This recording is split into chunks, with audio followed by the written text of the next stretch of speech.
আসসালামু আলাইকুম এভরিওয়ান। অবহেলার শেষ মূল্য গল্পের ৭ নাম্বার পর্ব। তো চলো বেশি কথা না বলে গল্প শুরু করা যাক। ফ্রেশ হয়ে যেই বিছানায় শরীর হেলিয়ে একটু ঘুমাবো, তখন বাহির থেকে রিয়া বলল, আমাকে ভেতরে আসতে হবে নাকি আপনি আসবেন? নিজের চুল নিজেই টেনে বললাম, এই মেয়ে তো এক পাগল, সাথে আমাকেও পাগল বানাবে। অলরেডি পাগল তো হয়েই গেছি, কেন যে সাজিদের কথা শুনে এখানে আসতে গেলাম।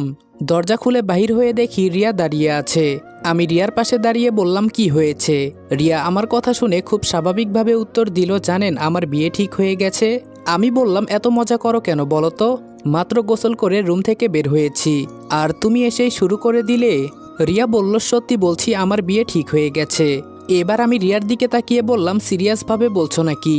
রিয়া এবার মুচকি হাসি দিয়ে বলল, আমার বাবা মা আমার বিয়ে ঠিক করে ফেলেছে, তবে আমি যাকে পছন্দ করি তার সাথে আমার বিয়ে ঠিক হয়েছে। জানেন ৩ বছরের প্রেম আমাদের। আমি এবার অবাক হয়ে রিয়ার দিকে তাকিয়ে বললাম, মাথা কি তোমার খারাপ হয়েছে নাকি আমার মাথা খারাপ হয়ে গেছে? রিয়া বলল, আরে আমি কি আপনার সাথে মজা করছি বলে মনে হয়? আমি সত্যি বলছি। আমি বললাম, তাই বলে এত অল্প বয়সে? রিয়া বলল, হ্যাঁ তো কি হয়েছে, 2 দিন পর একটা বাচ্চা হলে বুঝি তখন আমার অল্প বয়স থাকবে? এবার আমি সত্যি সত্যি বিশ্বাস করলাম যে রিয়া সত্যি কথাই বলছে। রিয়ার দিক থেকে চোখ সরিয়ে সামনে তাকালাম। এতক্ষণ মনটা ভালো ছিল, কিন্তু রিয়ার কথা শুনে এখন মনটাই খারাপ হয়ে গেল। এখানে যখন এসেছি তখন রিয়াকে প্রথম দেখেই আমি ওর প্রেমে পড়ে গেছি। রিয়া মেয়েটার বয়স হয়তো অল্প হতে পারে, কিন্তু ও খুব কিউট। ওর পাগলামও আমার কাছে খুব ভালো লাগে। একবার আমি আমার পরিবার হারিয়ে ফেলেছি, এখন হয়তো যেই একটু আশা করেছিলাম সেটাও হারাবো। না, আমি আর ভাবতে পারছি না। চোখের কোণায় অল্প অল্প জল এসে গেছে। আবার রিয়া আমাকে প্রশ্ন করলো, আপনার মুখটা এমন কালো হয়ে গেছে কেন? আমি কোনো মতে চোখের পানি লুকিয়ে বললাম, একটা জিনিস বুঝলাম না আমি রিয়া, হঠাৎ এত তাড়াতাড়ি তোমার বিয়ে কেন? রিয়া বলল, আসলে হয়েছে কি, আমার আব্বু খুব অসুস্থ, এজন্য তিনি চান আমাকে বিয়ে দিয়ে তার দায়িত্ব কমিয়ে নিতে। ভালোই হয়েছে, কি বলেন? আমি বললাম, আন্টি এসব জানে? রিয়া বলল, হ্যাঁ জানে বলেই তো আপনাকে বলছি। আমি বললাম, নিচে চলো। রিয়া বলল, কিন্তু কেন? আমি রিয়ার কোনো কথা না শুনে নিচে চলে গেলাম। গিয়ে দেখি পিচ্চি বাচ্চাটা খেলা করছে। আমাকে দেখে বলল, আপনি সেই দিনের পাগল না? আমি মজা করে বললাম, হ্যাঁ আমি সেই দিনের পাগল, আজকে তোমার ওইটা কেটে নিতে এসেছি। ছেলেটা আমার কথা শুনে দৌড়ে ভেতরে চলে গেল। কিছুক্ষণ পর আন্টি এসে বলল, আসো বাবা বসো এখানে। আমি আন্টির কথা শুনে সোফায় বসলাম। রিয়া এসে আন্টির পাশে দাঁড়ালো। আন্টি আমার দিকে তাকিয়ে বলল, হ্যাঁ বাবা, কিছু কি বলতে এসেছো? আমি বললাম, আসলে আন্টি, রিয়া বলল ওর নাকি বিয়ে ঠিক হয়েছে। আন্টি বলল, হ্যাঁ বাবা, ওর বাবা তো খুব অসুস্থ, এজন্য ওর বিয়ে তাড়াতাড়ি হয়ে যাচ্ছে। গাইস, তোমরা কি জানো আমি ওয়ানেক্সে গেম খেলার মাধ্যমে প্রতিদিন টাকা আয় করি? এই আইপিএলে তোমাদের পছন্দের টিমের উপর বাজি ধরে তোমরাও যদি আমার মতো টাকা আয় করতে চাও, তাহলে এখনই গুগলে ওয়ানেক্স সার্চ করে অফিসিয়াল ওয়েবসাইটে গিয়ে রেজিস্ট্রেশন করো। আর রেজিস্ট্রেশনের সময় যদি আমার দেওয়া special promo code RED18 use করো, তাহলে অসংখ্য বোনাস এবং ফ্রি স্পিন পেয়ে যাবা। আর ওয়ানেক্স কিন্তু একটা ইন্টারন্যাশনাল লাইসেন্সকৃত প্ল্যাটফর্ম এবং সবচেয়ে বিশ্বস্ত। এখানে তোমরা ক্রাশ ক্রিস্টালের মতো গেম খেলে সহজেই টাকা আয় করতে পারবে, এবং বিকাশ নগদের মতো সকল মোবাইল ব্যাংকিং অ্যাপের মাধ্যমে সহজেই তোমরা তোমাদের জেতা টাকা তুলতে পারবে। আর 24 ঘন্টা 7 দিন কাস্টমার সাপোর্ট সুবিধা তো রয়েছেই। তাই আমি এটা ব্যবহার করে আমার রেগুলার হাত খরচের টাকা আয় করি, তোমরাও ট্রাই করে দেখতে পারো। আমি বললাম, কিন্তু আন্টি আপনি একটা বিষয় বুঝতে পারছেন, ও কতটা পিচ্চি একটা মেয়ে। এই বয়সে যদি বিয়ে দেওয়া হয় তাহলে ওর যে কোনো সমস্যা হতে পারে। আন্টি শুধু বলল, কি আর করব আমি বাবা, ওর বাবার মুখের ওপর কেউ কোনো কথা বলতে পারে না, বললেও শুনবে না। আমি বললাম, আন্টি আপনি একবার বিষয়টা চিন্তা করে দেখেন, রিয়ার কি এখনো বিয়ের বয়স হয়েছে আপনি বলেন? আন্টি কিছু বলার আগেই রিয়া বলল, আপনি এখানে এসব বলতে এসেছেন? আমার বাবা আমার বিয়ে ঠিক করেছে, আমি আমার বাবার উপর কোনো কথা বলতে পারি না, তাই আমিও চাই আপনি কেন চাচি আম্মু আপনিও এই বিষয়ে কোনো কথা বলবেন না। রিয়ার কথা শুনে আমার মন খারাপ হয়ে গেল। আসলে রিয়া এই বিয়েতে রাজি।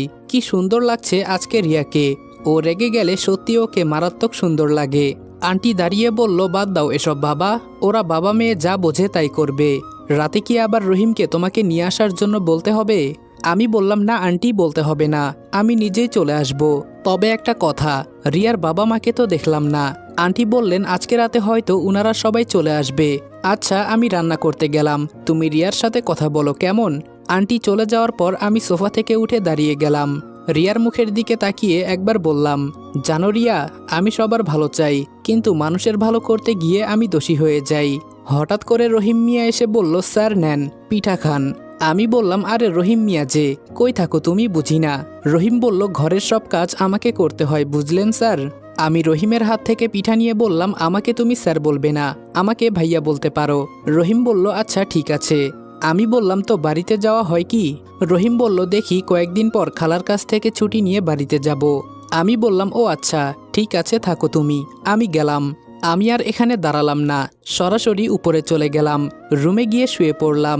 তবে রিয়ার বিষয়টা যেন কোনোভাবেই মাথা থেকে সরাতে পারছি না। একটা পিচি মেয়ের প্রেমে যে আমি পড়ে যাব সেটা কখনো ভাবতেও পারি নাই। রিয়া আমাকে আগে বলে নাই যে ও কাউকে পছন্দ করে, তাহলে তো আমি ওর থেকে দূরে দূরে থাকতাম।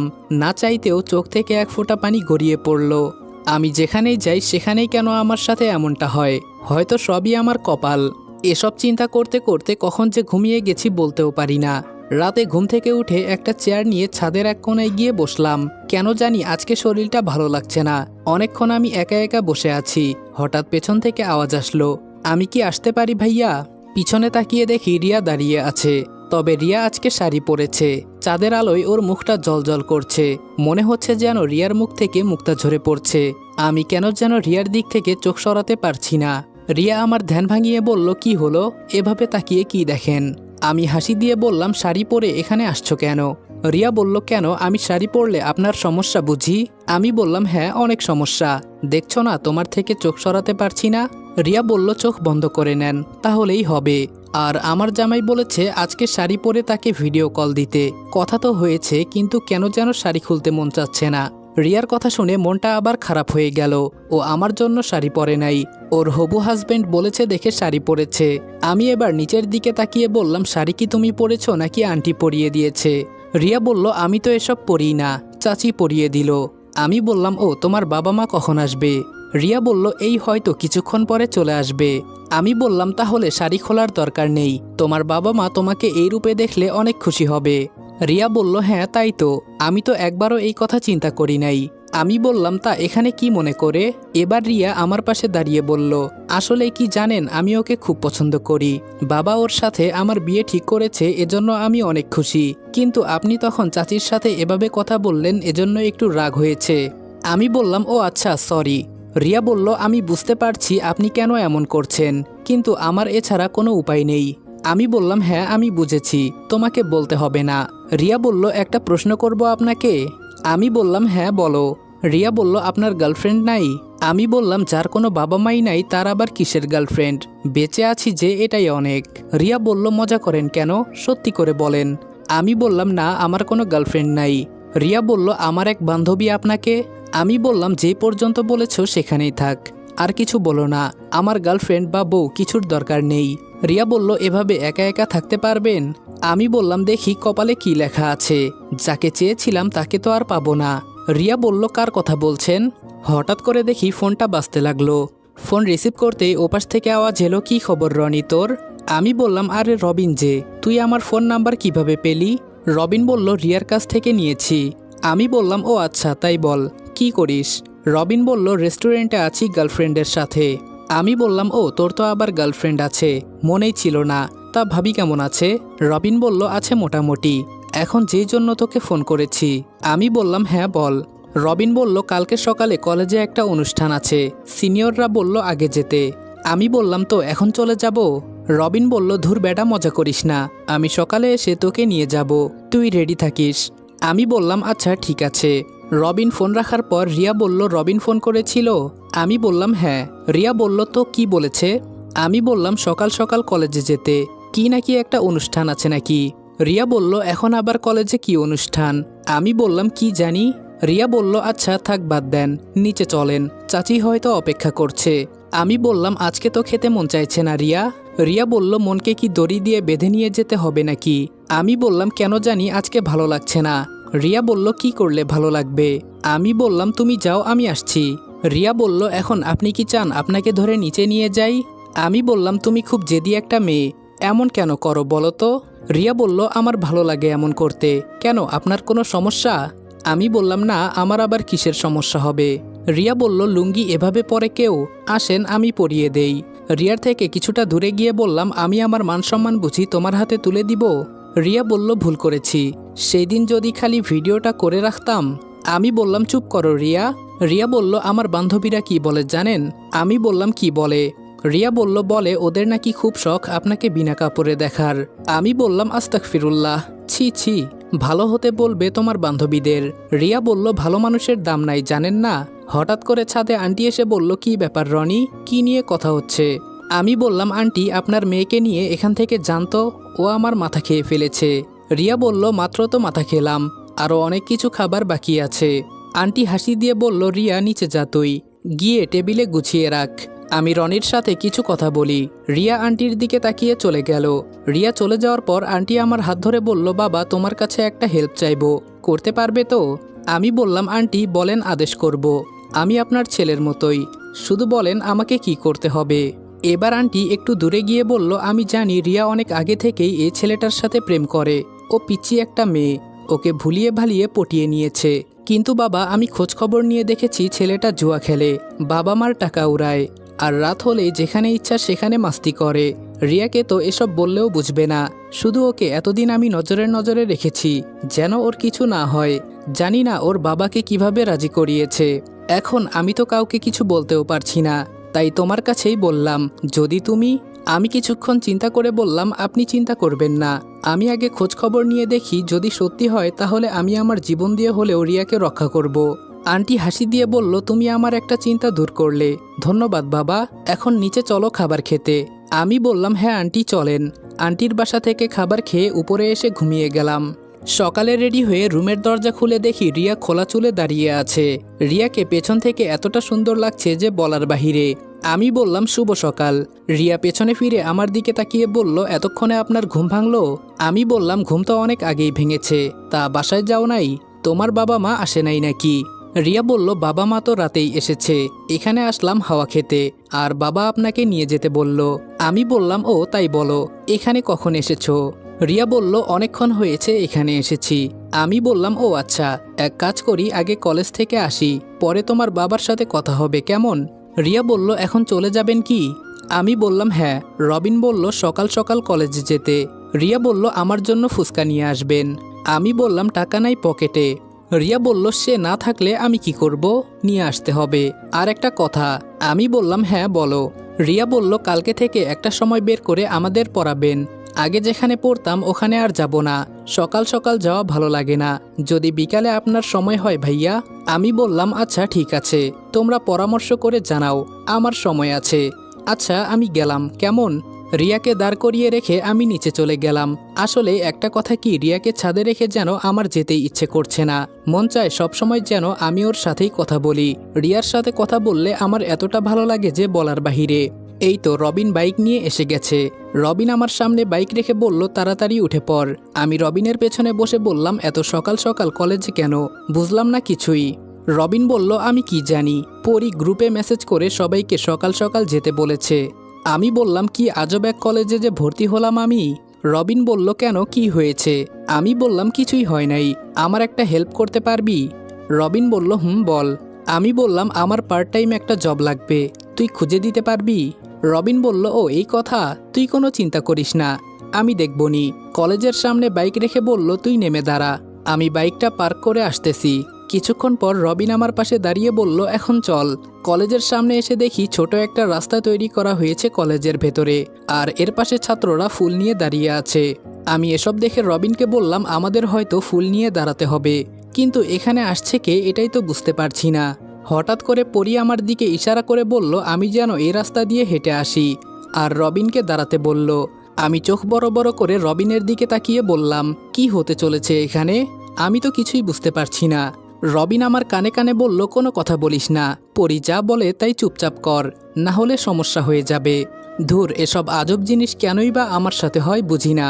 পরি আবার আমাকে ইশারা করে বলল, তাড়াতাড়ি এখান দিয়ে হেঁটে আসো, সময় চলে যাচ্ছে।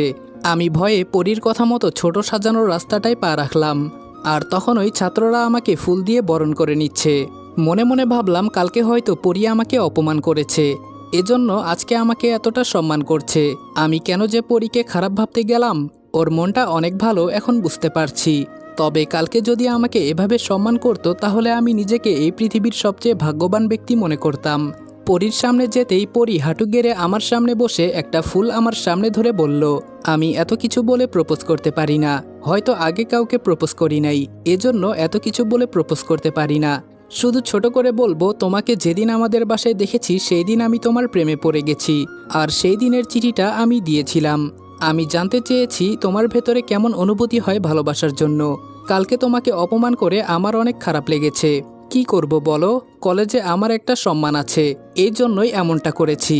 আর আজকে দেখো সবকিছু ভুলে বেহায়ার মতো তোমাকে প্রপোজ করেছি। সবচেয়ে বড় কথা হলো তোমাকে যে আমার ভালো লেগে গেছে, তাই প্রপোজ না করে থাকতেই পারলাম না। অনেক অনেক ভালোবাসবো তোমাকে, আই লাভ ইউ। শুধু এইটুকু বলতে পারি, তোমার ভালোবাসা পেলে আমি অবশ্যই ভালো হয়ে যাব, তোমাকে আমি কথা দিচ্ছি। আমি পরীর কথা শুনে বোকার মতো শুধু তাকিয়ে আছি। কি যে বলবো এটাই বুঝে উঠতে পারছি না। ধপ করে পরী যে এসব কিছু বলে ফেলবে এটা আমার ধারণার বাহিরে ছিল। হঠাৎ করে রবিন এসে কানে কানে বলল, ভাই যা করিস আর না করিস, ফুলটা এখন নিয়ে নে। এই মেয়ে মারাত্মক জেদি, যা বলে তাই করে, না হলে ও তোকে এত সহজে ছাড়বে না। যা হবে পরে দেখা যাবে, এখন আমি যা বলছি তুই তাই কর। রবিনের কথা শুনে ভয়ে ভয়ে পরীর হাত থেকে ফুলটা নিলাম। আর তখন ওই সব ছাত্রছাত্রীরা হাততালি দিতে লাগলো। আর পরী দাঁড়িয়ে ধপ করে সবার সামনে আমাকে শক্ত করে জড়িয়ে ধরলো। পরী আমাকে জড়িয়ে ধরাতে আমি যেন বড় ধরনের একটা শক খেলাম। শুধু জড়িয়ে ধরাতে ও থেমে থাকে নাই, আমাকে ছেড়ে আমার কপালে গালে চুমু দিতে লাগলো। আমি শুধু অসহায়ের মতো দাঁড়িয়ে আছি। সবশেষে পরী বলল, এখন সবাই ক্লাসে যাও, আর তুমি আমার সাথে এসো। পরী আমার একটা হাত ধরে নির্জন জায়গায় নিয়ে আসলো। আর একটা বেঞ্চের মাঝে পরী বসে আমাকে ওর পাশে বসিয়ে বলল, কি হলো বেবি, কোনো কথা বলছো না কেন তুমি? আমি ভয়ে ভয়ে বললাম, তুমি হঠাৎ করে। পরী আমাকে আবার শক্ত করে জড়িয়ে ধরে বলল, আমাকে তুমি এত ভয় পাও কেন? ও আচ্ছা, কালকের জন্য। এই যে দেখো বাবু, কানে ধরলাম, এমন আর হবে না। আমি পরীকে কোনো মতে ছাড়িয়ে বললাম, পরী আপু আমাকে একটু সময় দাও, হঠাৎ করে এসব হয়ে যাবে আমি ভাবতেও পারি নাই। পরী বলল, সে না হয় বুঝলাম, কিন্তু আমাকে তুমি আপু বললে কেন? আমি বললাম, না ইয়ে মানে। পরী বলল, দেখো কোনো মানে মানে চলবে না, আমাকে নাম ধরে ডাকবে, ঠিক আছে? আমি বললাম, আচ্ছা ঠিক আছে। পরী বলল, তাহলে বলো পরী জানু। আমি বললাম, শুধু পরী থাক, কেমন? বাকিটা পরে বলবো, আমাকে তুমি একটু সময় দাও প্লিজ, আমি এখন খুব নার্ভাস হয়ে গেছি। পরী আমার গালে চুমু দিয়ে বলল, ঠিক আছে বাবু, যখন আমার বোনকে পড়াতে আসবে তখন বলবে, কেমন? আমি বললাম, এত কম সময়ে? এবার পরী একটু রাগ দেখিয়ে বলল, তাহলে আর কত সময় লাগবে তোমার? আমি একটু ভয় পেয়ে বললাম, আচ্ছা আচ্ছা ঠিক আছে, বেশি সময় লাগবে না। হঠাৎ কোথায় থেকে পরীর বান্ধবীরা এসে বলল, দুলা ভাই আগের ব্যবহারের জন্য সরি, তখন আমরা জানতাম না যে পরী আপনার প্রেমে পড়েছে। আমি মুখে হাসি রেখে বললাম, আচ্ছা আচ্ছা ঠিক আছে, আমি কিছু মনে করি নাই। পরী, আমি এখন যেতে পারি? পরী বলল, আচ্ছা ঠিক আছে যাও, তবে বিকালে কিন্তু জানিয়ে দিবে। আমি কোনো মতে পরীর কাছ থেকে সরে রবিনের কাছে গিয়ে দিলাম এক ঘুষি। বললাম, শালা তোর জন্য আমার আজকে এই অবস্থা, তুই আমাকে সকাল সকাল এখানে নিয়ে আসলি কেন? রবিন হাসি দিয়ে বলল, ভালোই তো হয়েছে, সিনিয়র মেয়ের সাথে প্রেম করবি, এটা অনেক বড় সম্মানের বিষয়। আমি বললাম, তোর সম্মান তুই রাখ, এইদিকে আমার জীবন যায় যায় অবস্থা। রবিন বলল, কেন, পরীকে তোর পছন্দ হয় নাই? দেখতে শুনতে তো ভালোই আছে। আমি বললাম, দেখ আমি এসবের ভেতরে জড়াতে চাই না, তুই কিছু একটা ব্যবস্থা করে দে। রবিন বলল, দেখ এখন পরীর কথা না মানলে তুই বিপদে পড়বি, কিছুদিন ওর সাথে থেকে দেখ, যদিও খারাপ হয় তখন আমি একটা ব্যবস্থা করবনি। আমি বললাম, কিন্তু?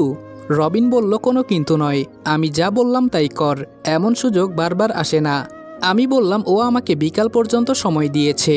রবিন বলল, এখন শুধু হ্যাঁ বলে দে, কয়েকদিন তো ওর সাথে থেকে দেখ। আমি বললাম, বুঝেছি, তুই আমাকে মারতে চাইছিস। রবিন বলল, ধুর এত টেনশন করিস না, আমার গার্লফ্রেন্ড আছে না, গার্লফ্রেন্ড থাকা খারাপ কিছু না, বরং সিনিয়ররা ভালোবাসে বেশি। আমি বললাম, কি জানি বাবা, আমি এত কিছু জানি না। রবিন বলল, দেখ সবাই তোর দিকে কেমন অবাক হয়ে তাকিয়ে আছে, কেউ আর তোর সাথে বেয়াদবি করতে সাহস পাবে না।